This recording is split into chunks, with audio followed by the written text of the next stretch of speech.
I want to do a quick video to show you how to disassemble this artificial Christmas tree and get it ready to store in the garage or wherever it is you might be storing it.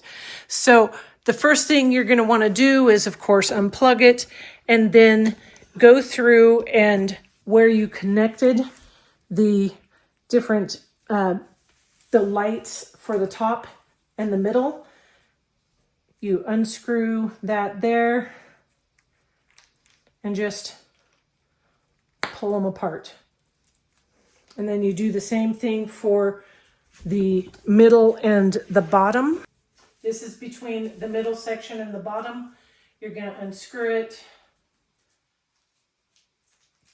and then pull them apart, just like on the top.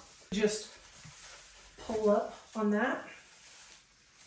And on this piece here, since there's no hinges, you actually have to push the branches up and get them close to the trunk, as closest to the trunk as you can, because the closer to the trunk it is, the less amount of space it's going to take in a box or in a bag. So just do that real quick. It only takes a couple minutes. You don't have to make it perfect. You just want it to be as small as you can make it, so it takes up less room.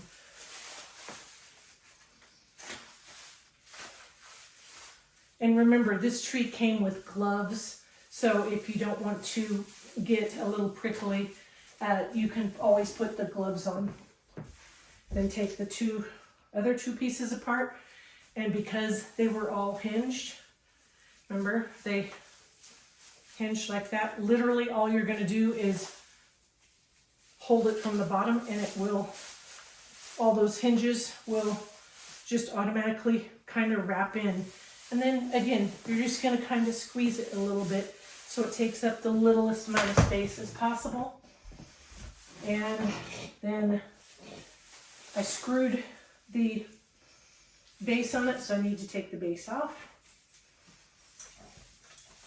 And then handle this the same as the middle.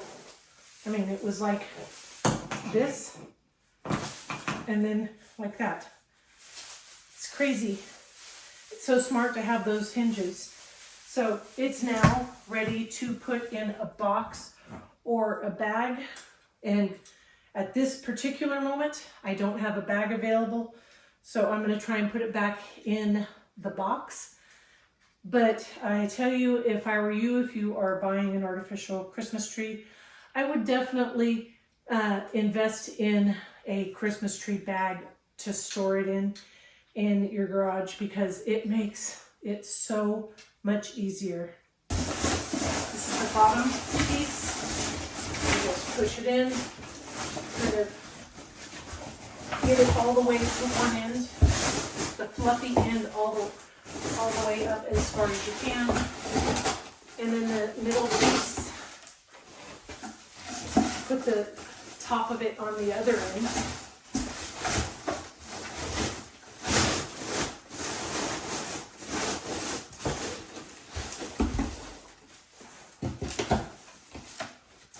And then decide where it looks like it has the most room.